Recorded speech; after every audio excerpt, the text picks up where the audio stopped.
episode of Stoke Leader.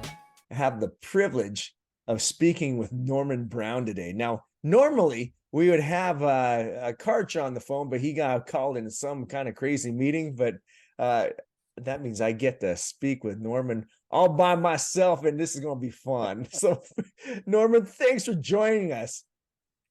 Thank you for having me, Maurice. It's a pleasure to be here. Oh man, I'm giddy. I told you I felt giddy about this because I was introduced to Norman by one of our prior guests, Bernard Tony Jr., and he was adamant that we need to talk about Norman. Now, after reading about you, Norman, I can see why, and I'm going to read this directly from one of the news articles that I pulled up here, and give the audience a little bit about a background on Norman. And that is, in the early 1990s, Norman was tried and convicted of possession and distribution of crack cocaine and given a mandatory life sentence. He was 22 years old. Man, 22 years old. That's crazy. Anyway, I'll get back to this. Norman's sentencing judge lamented that the sentence he was obligated to impose was strikingly out of proportion to his nonviolent drug offenses. Norman served his sentence in the Federal Correctional Institute in Petersburg and Hopewell, Virginia, where he focused on mentoring other inmates. He did not have a single disciplinary violation during the 20 years he served. He filed for petition for commutation in 2010 and was granted on November 10th, 2015. And that clemency was granted by President Barack Obama. Okay, so holy moly. I get all warm and fuzzy just reading about this. It's despite all the crazy political stuff that's going on right now, just looking at what you've been able to do, not only in prison, but also what you're doing now, it just blows my mind. So, man, Norman, you got to tell us about yourself. I mean, you talk wherever you want to talk. Give us the story, man, and then we'll go from there. How about that? That sounds great, Maurice. Thank you for the nice and warm introduction. I've currently been home now about going on I think 8 years, and it's been a very beautiful 8 years. It's been a fast 8 years. Yeah. Uh, and I can tell you this.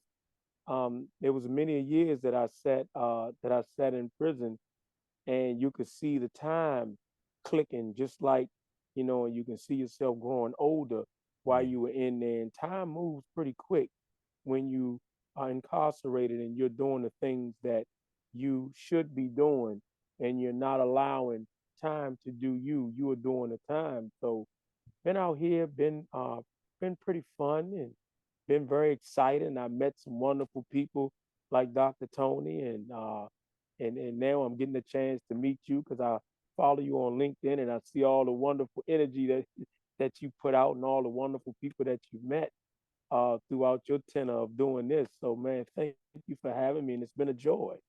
Oh man, trust me, this is one of the coolest things that I always say that on a guest, and I sincerely mean it, because your story is, man, 22 years old. I remember I was 22 years old, right? It seems like yesterday, but it was years ago. And I remember I didn't know squat when I was 22. I thought I knew everything, but I didn't know squat. Right? And Right. looking at that age, and then just getting that heavy sentence, just I just want to understand what was going on. Again, 22 years old, that was heavy, man. And just wow, what was going on? I mean, again, the articles I know don't do it justice, but I just wonder what was going on just prior to that. But then what went on after that sentence happened, and then how you process that? That's probably the dumbest question I could ever ask, but that's just what's going through the mind right now. Well, I think that's an excellent question, Maurice, because what happens is that someone would have to ask that question. How do you at such a young age, in your youth and in your prime, um, really, Maurice, I couldn't, when you first receive a sentence like that, number one, you can't process it because to say that you have life without parole Mm, and really not understanding the law of what that actually means, because you would think at some point in time, as a 22-year-old young man, that the crimes that were committed, they were bad, but to do the crimes really mean that you are really never gonna go home again? mhm, And mhm. as I got older, when I first got the sentence, and really in all actuality, I had 3 life sentences, Oh, but wow. they were ran concurrent.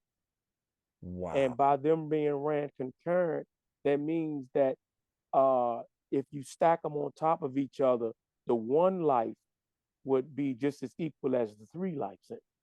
Wow. But if I had one of them overturned, then I would have to sit and deal with the other one. Wow. So it's like a stacked on type of statutory sentence. But I don't want to confuse the listeners. But really, what it does is you can't comprehend it. And I didn't comprehend it, Maurice, to be honest with you, until maybe like 10 years into my sentence, after I had slowed down and trying to figure out what route I was going to take while being incarcerated. Going into a United States penitentiary, seeing all of the horrific things that take place in facilities like this, and me being young and having to decide, man, what are you going to do? Are you going to do time, or are you going to allow time to do you? And I had to learn what that meant. Whoa. Okay, that's heavy, man. I'll have time to do you, man. Because I know what I would have probably done. I would have probably gone into a deep funk, no doubt about it. And I can, a matter of fact, I remember visiting a friend's father in Folsom, and that was over in California. There's some things that he got mixed up in, and I remember walking into that in that facility, and it was, there were two sides. It was interesting. This is what I experienced. The one thing was pure. It was just an energy suck, right? It just, there was an energy suck when you went in there. But then I noticed that there were in my inmates in there that you could tell it was, they were visibly shaken. What am I doing here? This is or there's some bitterness and such, or just pure I've given up kind of hope. But then you'd find some of those folks that, yeah, they know that they were there for a reason, but they didn't let them get them down. Does that make any sense at all? It Yes, you it just described both ways. Yeah, yeah. And unless I had seen that, I would never have truly understood that both of those things exist in that same facility. That, I mean, it was a heavy thing to be there, but to see that glimmer of lack of a better word, light, was pretty cool. Uh, and it impacted me because you see that matter of fact, my friend's father, how he was mentoring other people inside the prison. He was an older gentleman at the time. But again, when I was studying up for this interview, it's obvious that you had to make that choice too, right? Do I Yes. embrace let it impact me, or do I do something about it? And just wanted to know a little bit more of when that decision came that you're going to make something of it rather than let it get you down. And what was the result? What were some of the things that happened based on that decision to choose that you're going to go awesomeness instead? So again, geeky, but had to say it. But that's good though, Maurice, because you laid it out perfectly.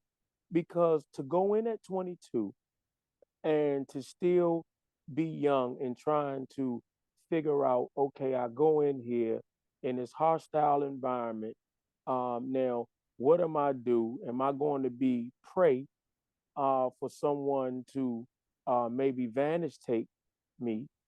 or am I going, what are skills that I bring to the table that would allow me enough time to learn the environment?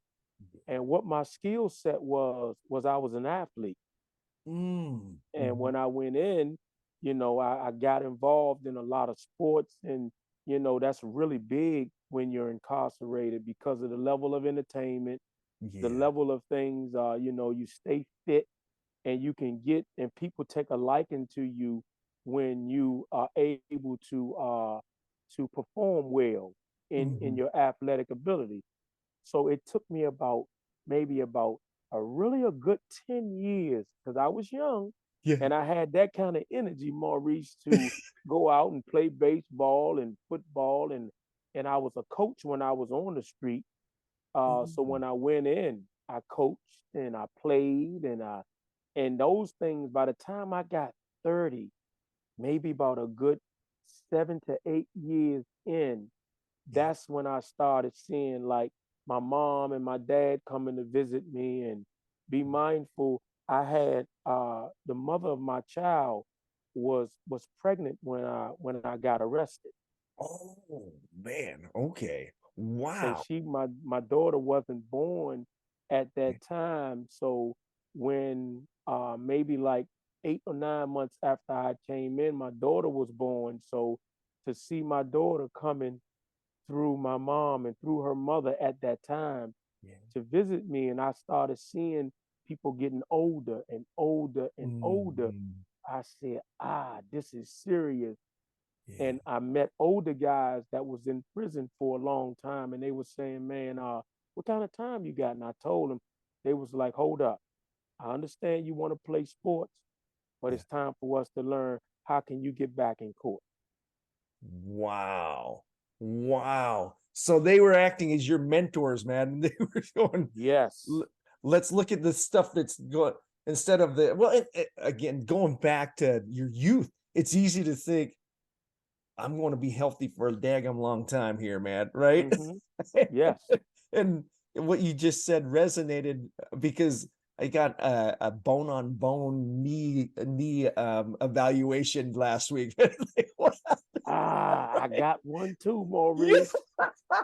you know exactly what I'm talking about. And so just to have those gentlemen come in and say, let's prepare you for other than just that the athletic stuff.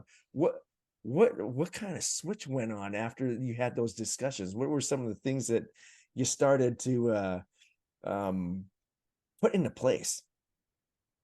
Well, after that switch came on, uh, I started and I saw my daughter getting older. I saw my mother getting older and my dad. And I started saying, okay. And some of the older gentlemen was saying, listen, you're not going to stay young forever. Mhm. You're getting older. I'm hitting 30. And I'm starting to say, and I'm starting to feel like, ah, the reality of me now going through my legal work and really starting to process the fact that, hey Norman, you don't have a date to go home. Yeah, yeah. They know that this says that, and when I would go to what they call a unit team, where you go in and get evaluated to maybe go to a lesser security facility, they were Mhm. keeping me at high level facilities because of the life sentences that I had. Oh, So interesting. one day, Maurice, I was going to my unit team, and my unit manager said, "Well, your release date says deceased." Oh, oh man.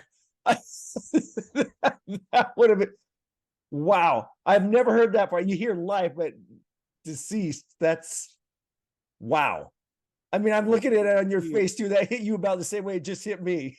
Yes, I'm looking at your face, and I'm now a chill just went through my body because Yeah. it was almost vicarious trauma because I relived it when I said it, and that's when the light bulb went on. Yeah. I Yeah. said, "Well, what do you mean? What do you mean by that?" Well, Mr. Brown, you do know that you do have life without parole, and in the federal United States government, you don't have parole like a state prisoner will have. So Mhm. now it started resonating. Yeah. And now I started utilizing sport as an um a chance to really not look at the reality that I was in. Man. All right. Again, this is I have no other words except that's heavy. That is heavy. And that okay, I'm assuming you and I are about the same age. And so if I was going to go back in that time, just whoa, I don't know what to do now. So once that sunk in, what did you do?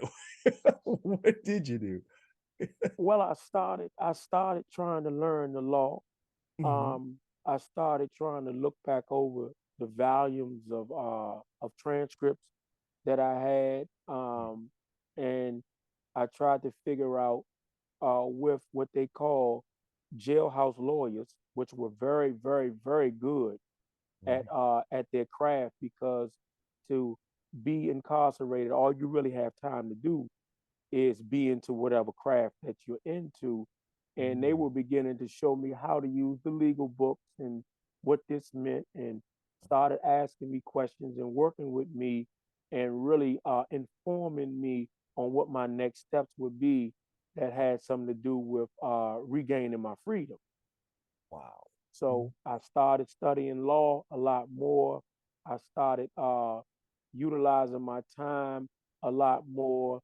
And that's when I started transitioning a little more from playing sports to maybe coaching a little more, uh, uh, taking classes now to enhance my education so that I can just become overall just a better person. So if and when a break ever came for me, then I would have utilized prison as a university.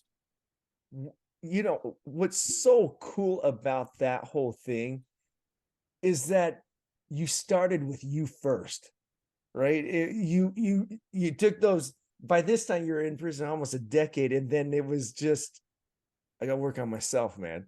That's Yes, that's pretty cool. Just that realization. And as you started to develop yourself, as you started, I mean, looking at law's not an easy thing to study, right? yes, But all those things as you're developing yourself not only made you it's obvious it made you incredibly intellectual, the intellectual prowess start intellectual where did I even come up with that word, right? It is you became very intellectually savvy about what law is all about. I can only imagine the kind of people you were able to help as you were learning these things. I mean, was did you pass that knowledge on too as other inmates were the inmates you were there with? Did you share everything that you were learning there and helping them out too? yes. Because what I did was I started seeing how young uh, other inmates were coming in. Yeah. And then I started looking and I saw myself, and I started saying, okay, if I'm going to coach you and in sports, and I had to use that vehicle to invite you up so that I can help you prioritize your time better, not take away the joy of you wanting to be an athlete, wanting to be young, because if you wasn't into sport, then you would have easily got into something else. Hmm. So I Hmm. wanted to start showing them how to balance themselves out. As older guys got with me, I just took that place and started getting with younger men and started having them to prioritize their time so that they would not have to go the other route, because it's a thin line between doing time and allowing time to do you, Maurice. It's a very thin line. Yeah. And it's a choice too, right? That Woo. choice is so critical to make so that it really is. It's the difference between complete desolation, I guess is well, there's a word I'll use to continuing to grow. And just hearing your story, from the mouth instead of just reading it from the words is a whole different feeling, because there's I'm thinking about the people that you impacted on the inside, and it's a family, if you will, right? And Yeah. it just, you built those bonds of goodness, is what it really was, a bonds of goodness, that I'm sure impacted other people.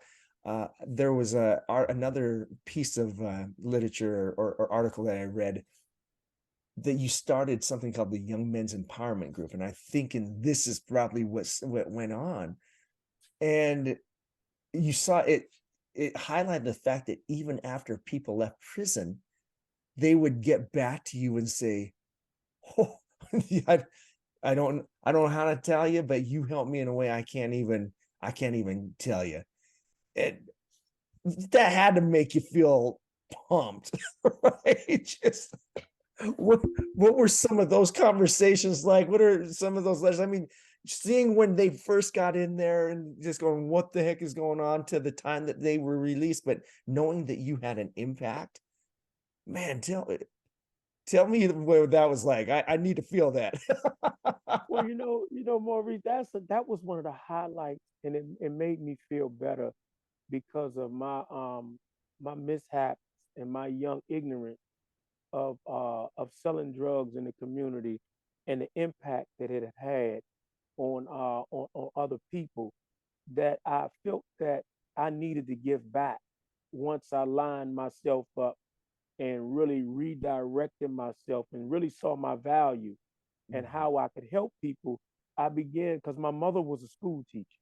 Oh, man. And by her being a school teacher, the older I got, the more that I can see those qualities Mm. come out. So I fell in love with learning, and I fell in love with teaching. And just to hear, and because me, Maurice, I lost my mother, my father, and my brother, and my grandmother while I was incarcerated within those 24 and a half years. Yeah. So to see that and to experience that, and then to see the reality of how these things take place, because life goes on.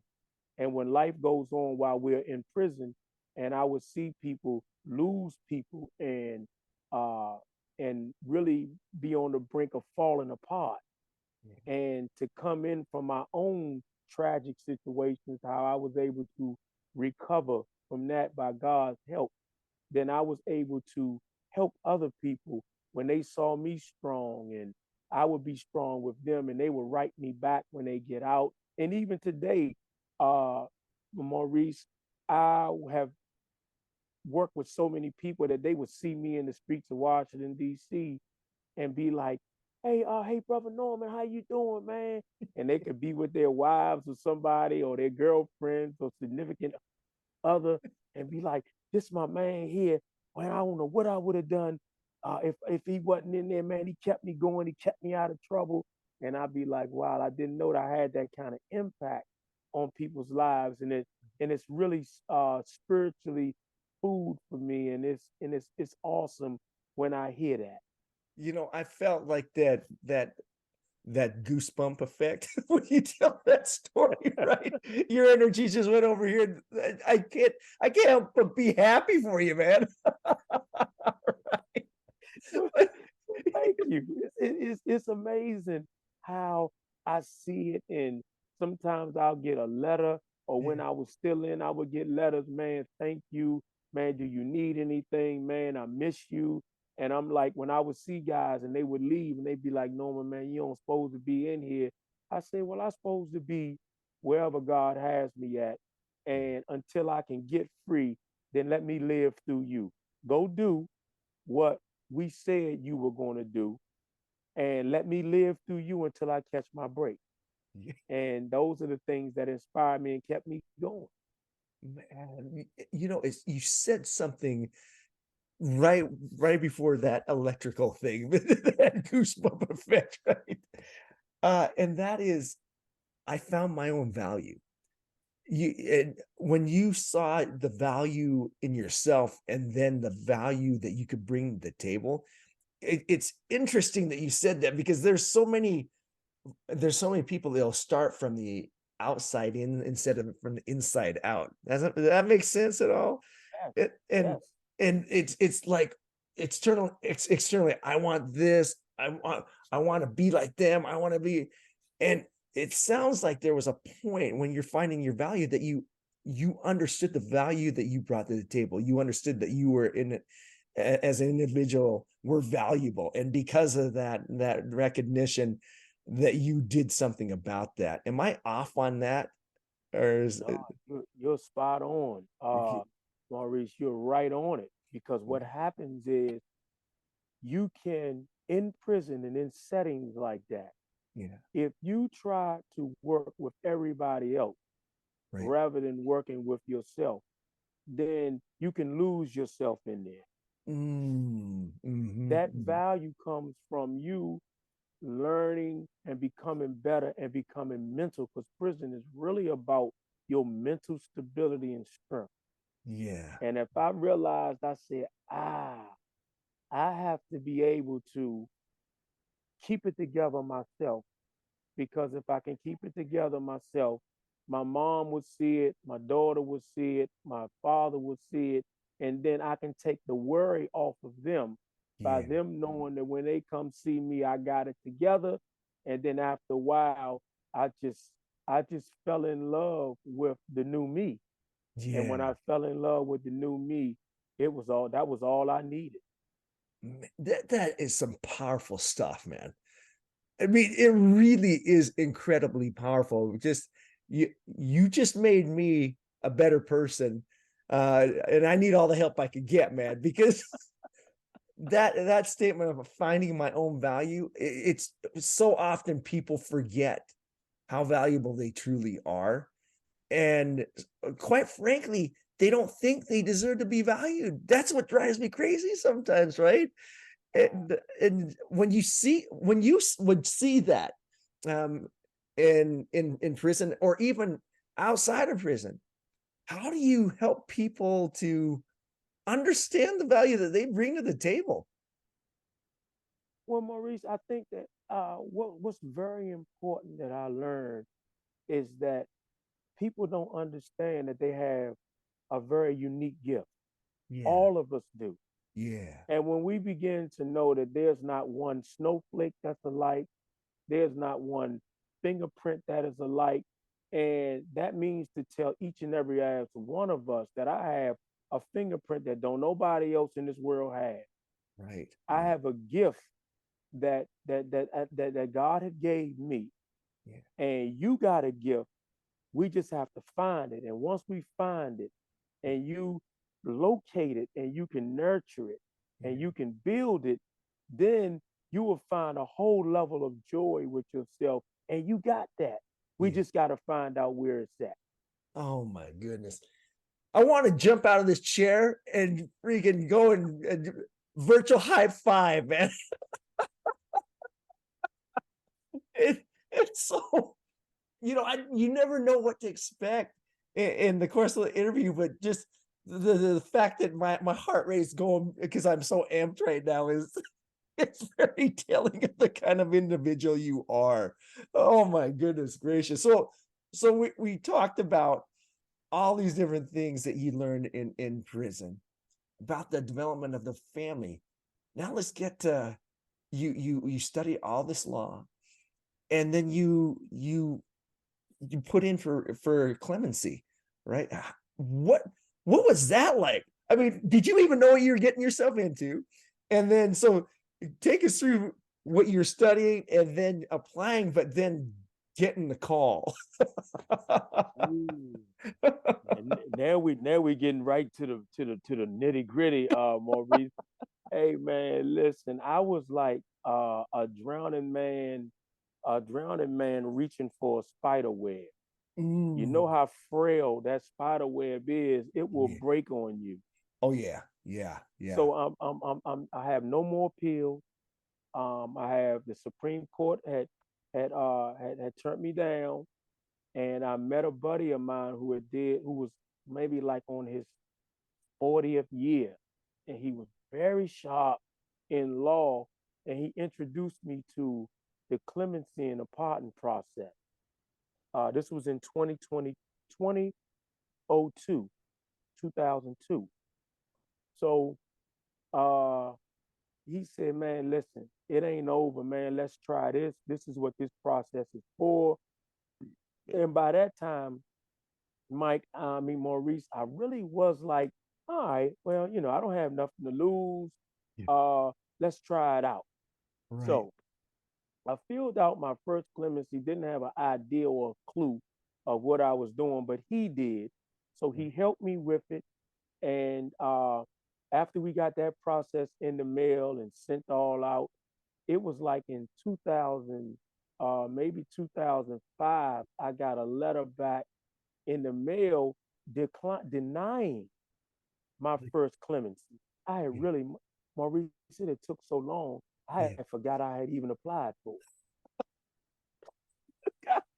I was I was in prison teaching classes, growing, learning, coaching, doing all the things that keep my mind occupied, and still trying to learn some law to see if I had any other ways. So I got a letter in the mail one day, and it said, "Mr. Brown, your clemency was denied." I said, "Okay, okay. Now what's my next step?" So I ended up going to. I was at the same facility, Right. and an article came out in the Washington Post about racism and rubber stamping uh, Black people and people of color in the clemency process. So somebody brought the Mm. article to me. I said, Wow. wow, let me read this. So I read it, and it had a list of people that were pointing out a lot of the denials that people of color were receiving Right. from the clemency process. Got it. So what I did was, Maurice, I was once again, I'm a drowning man reaching for a spider web. So I started writing some of the people that were in favor of changing the process up. Mm-hmm. Mm-hmm. So I wrote maybe about 10 or 15 people, and some of them were responding back and was like, listen, we already did our pro bono. We don't have any room for any more cases. Right. Some people were saying, we don't think that you have a good case because you were a high profile drug case. And some people were Right. saying, just didn't respond back. And I got one person, Yeah. one Wilmer and Hire was a big firm here in DC on Pennsylvania Avenue, and they wrote back and said, you know what? We like your case. We think that you have a shot. I said, huh? Me? So he said, so we started communicating, and at that time, President Obama in 2014 came out with a clemency process. Yeah. Uh, and I met all of the criteria for that process. So the lawyers accepted my case. They put it in maybe 2000, and when I first met the lawyers, it was 2012. By Yeah. 2014, President Obama came out with a clemency process, uh, and then I put it in 2015. I was called to the office one day, and I was nervous. I was like, "What's going on?" Because remind Maurice, I had lost my mom, Yeah. I had lost my dad, and I Right. was thinking, "Is this a call now for another death? Only Right. things left is my sister and my daughter." Right. They called me to the office, so I went back there. My unit team uh, my unit manager said, "Mr. Brown, I need you to come back." This was 9:30 in the morning. Right. She said, "I need you to come back to my office at 11 o'clock. You have an important phone call." I said, "Well, what is it about?" And she said, "Well, I'll tell you when you come back." And she had such a serious look, I thought it was death. I was Yeah. like, huh? Yeah. So I went in, I sat on the side of my bed, and I made a prayer, and I said, "Oh man, now what is this? Who could Yeah. this be? Please let it not be my daughter. Let Yeah. it not be my sister." Yeah. So I said, okay. So I got dressed and I went back. It was like 10:56. Yeah. So I go back in the office and I sit down. It's like 11 o'clock. Phone rang. Right. Ding. So she picked the phone up. She said, yes, he's right here. would you like me to put him on speaker? And they said, no, you can give him the phone. So I got the phone and it was my attorney.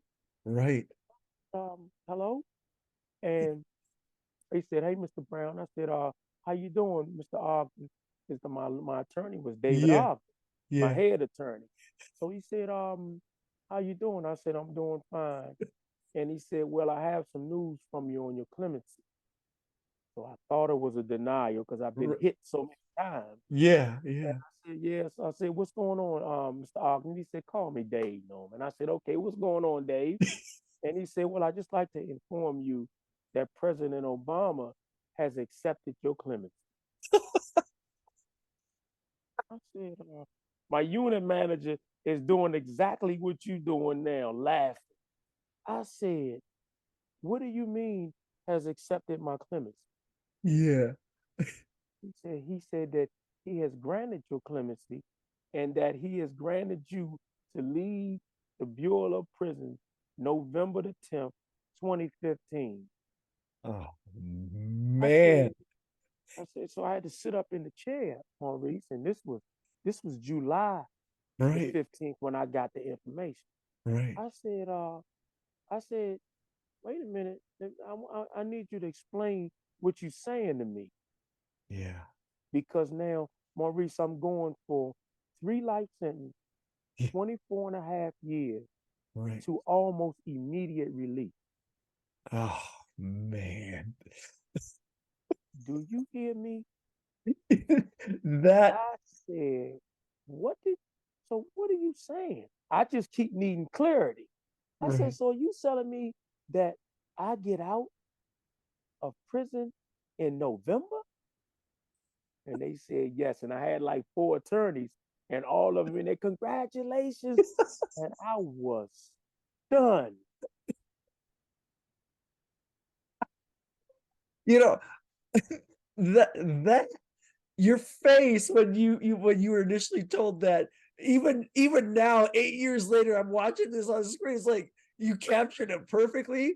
But I can't help but feel so almost crying happy for you, because that level of emotion I can only imagine, right? I can only imagine that, not only the relief, but even after the shock, that's still hard to take in, man. Right? Just, oh Wow. my goodness. I, I'm happy, even though that was 8 years ago. I mean, it's like, what? Wow. Wow. Wow. Yeah, yeah. Okay, so you got to tell me what happened after you heard that news and went back, to the cell, and just what was the chatter like, man? That had to be crazy. Had to be crazy. I went back to my room, Maurice, Yeah, and I put a little thing in my window because that signifies that you need some privacy right.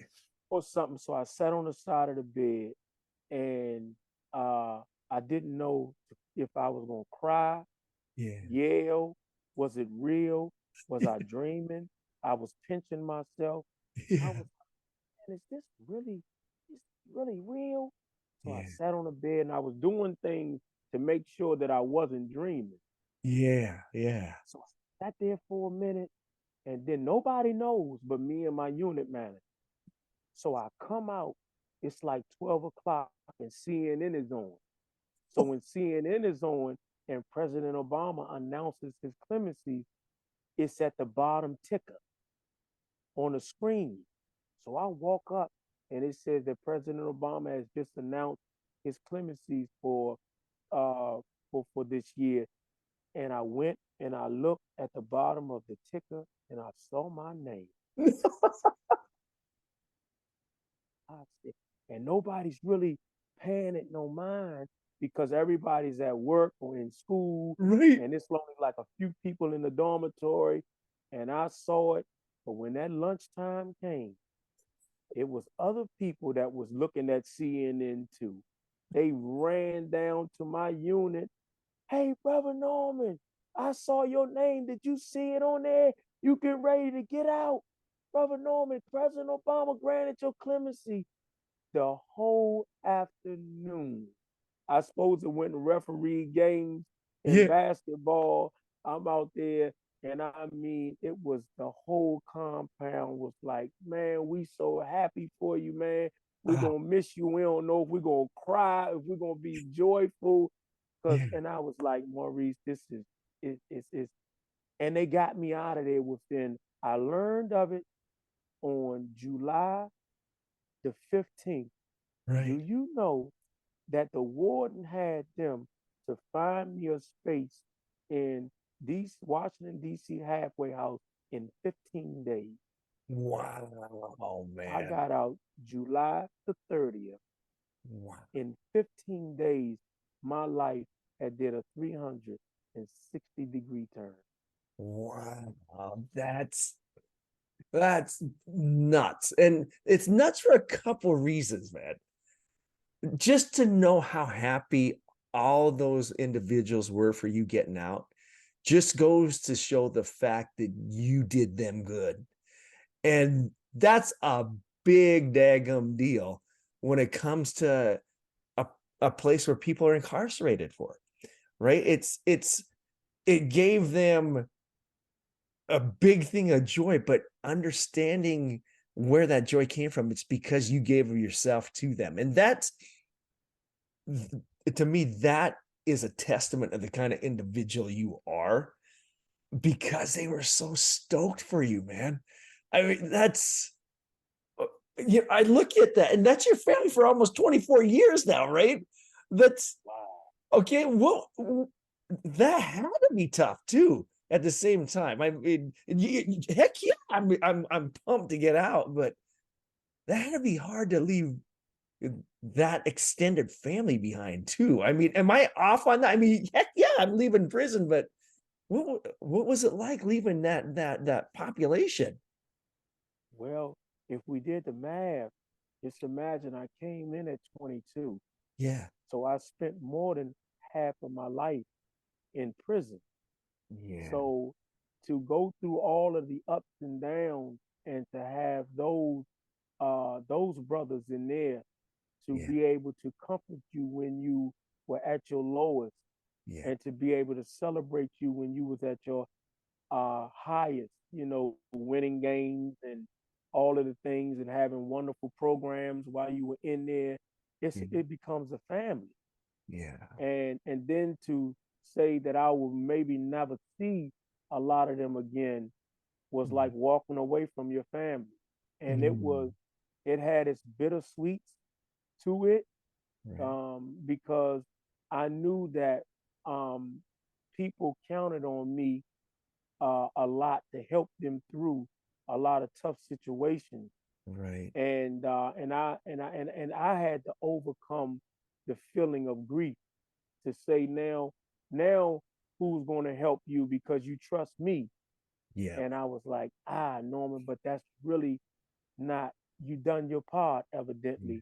If you're leaving, you done your part. And it's easier said than done because they were like family to me. yeah. Oh my goodness. Yeah, you put a lot of perspective. You given a lot of perspective to me of what that is, because there is that brotherhood. It's easy for the outside to make judgments and say, man, those everyone deserves to be there, blah blah blah blah, that kind of stuff. What you've given me very clearly is the humanization of that stuff, and just the type of good impact that happens still yet. That just, I thank you for that, for one, but the person that you are just, again, is speaking volumes to me. So that being said, I've got to ask, what was it like to be reunited after leaving that brotherhood into now your family? I'm assuming it was your family that picked you up and everything like Yeah, that, right? yeah. What was that like? Well, to walk out of prison and just as well as the brotherhood of inmates, Right. Then there was also a family with the correctional officers, Yeah. because at the last facility I was at, I was there for 13 years. Wow. And just to see the correctional officers, you know, uh, taking me through what they call R&D, is the return and the interpart of processing, Right. and then to see them, and to to be able to hug them, and for Yeah. them to be like, man, we're going to miss you, but we're glad you leaving, and then Yeah. go through that part, and to see my family in the parking lot, and Oh, then to get in the car and be like, is this really real? Come on, y'all, let's hurry up and go. Let's hurry up. Let's hurry up. Let's hurry up and get off this compound. And then to get off the compound. And the beauty of it, Maurice, and many people don't get this part of the clip, is right. that some correctional officers had set up at what they call it, the Golden Corral, Mhm. had rented a room for me there, and we had brunch. When I Mm. got out, maybe about six of the correctional officers with my family, and I went through the line of Golden Corral, and they were laughing at me. They was like, "Man, you could tell the people what you want. You want your eggs fried? You want them scrambled? You want them like this? Tell them." They was looking at me. I was so used to being in the prison line, I didn't even know you don't get those options. So So I got in the line, and we was in the OK Corral down in Richmond, and we really enjoyed ourselves. And on the way home, I got car sick, motion sickness, Mhm. because you don't move when you in prison for Yeah. all those years. And then when you get in the car, I was in there and I was about to throw up and everything, man, in the car. So I had heck of an experience, a heck of an experience going home, Maurice. Oh man. Again, it's stuff that we take for granted, right? And just re-experiencing that after 24 years. Wow. Wow. Wow. Wow. Okay. So what was it like being reunited with your daughter? I mean, she was Ooh, an infant, right? And now, yes. yeah. Well, it was me trying to process the fact that this is not a little girl anymore. Yeah. It was Mhm. me trying to learn how to be a daddy, uh, from wherever we were currently at, Gotcha. Mhm. and for her to allow me to be a daddy, and what role do I play? How do I play that role? Right. What would she allow me to do? Yeah. And this process has gotten better and better and better over the years, as I've learned how to live a new life. Mhm. Mhm. And our Mhm. relationship now is wonderful. It's wonderful because we communicate. It's wonderful because I'm open. She's allowing me to be dad. I'm able Yeah. to share things with her, hear her out, and respect the fact that she's in her 30s. Wow. And it's just beautiful. Yeah. My oh my. Norman, this is nuts. It really is because just to hear that journey and just the all the again the lives you touched is it in inside just blows my mind. But that being said, on the inside, now I'm interested on the outside because you're still doing pretty good stuff, man. What is it that you're doing now? Because again, I just saw a little bit of it, but I wanted you to tell that story because you continue to do good. Yes, Maurice, I'm now currently, when I came out, I was working for an organization called Project New Opportunity. It Mm, was it was an organization that was working with those that were coming from prison, right, and we would contact them like 6 months before they get out, and we would right, try to connect them to resources to wherever they were going. That lasted for about maybe about 2.5 years, until we no longer had the funding. And at the mm, same time, my second job was I was mentoring young people at the Department of Youth and Rehabilitative Services down at both of their secure facilities. Mm-hmm. I would go in as a mentor, and we would have groups, and we would work with young people that are at the far end of the juvenile justice system. Right. And I stayed in that role with Grow Up, Grow Out. A buddy had hired me to be a part-time mentor there, Right. and maybe like a year and a half afterwards, the director, which name was Clinton Lacey at the time, Right. uh, he had asked me, Norman, I have something that I would like to offer you. And I said, well, what would that be, sir? And he said, I would like for you to be, I would like to offer you the program manager's position over the entire Credible Messenger initiative Yeah. here in, here in DC. And I said, well, Director Lacey, I don't want to hop in leadership right now. I want, I don't want to have to deal with a whole lot of egos and a whole lot of this and a whole lot of that. I Right. would like to stay right here where I'm at mentoring young people because I've been dealing with adults for the longest and I don't really have the energy. So I pondered over it for a while. I took it home and I asked my wife, Yeah. and she said, Norman, I think you ought to take the challenge, man. And I was like, Mm. are you serious? And she said yes. So I accepted that role in 2019, and I'm currently in that role as the program manager for the Credible Messenger Initiative, which is a youth mentor initiative here in the city of Washington, D.C., and it has grown really all over America. Dang. Uh, and this is the role that I'm in now. Ah, fantastic. I again, see, look at this, man. Goosebump effect right there. Norman, I I can't help but not only be inspired, but just pumped about the things that you continue to do. And all those lessons are, it's interesting because you're 8 years out now.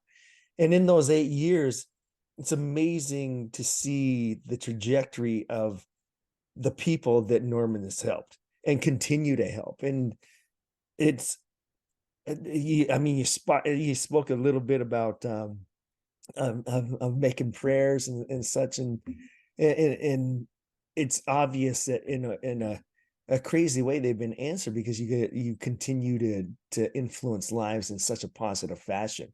And man, I can't even comprehend the things that you went through, but seeing what the things that you're doing now, um, well done, man. That's Thank you. that's Thank you. literally the only words that could come out of my mouth because it's obvious that people continue to be influenced by you, and I can't thank you enough for teaching me so much about not only hope, but about finding your own value and then showing others how valuable they are too. Yeah, I know that sounded kooky, but it really is the fact, man. You do that. And so all I can say is keep being you, man. Thank you, Maurice. This is awesome, man. Your energy was great. Your questions were awesome. Man, this is I couldn't have asked for a better platform. I enjoy what I do.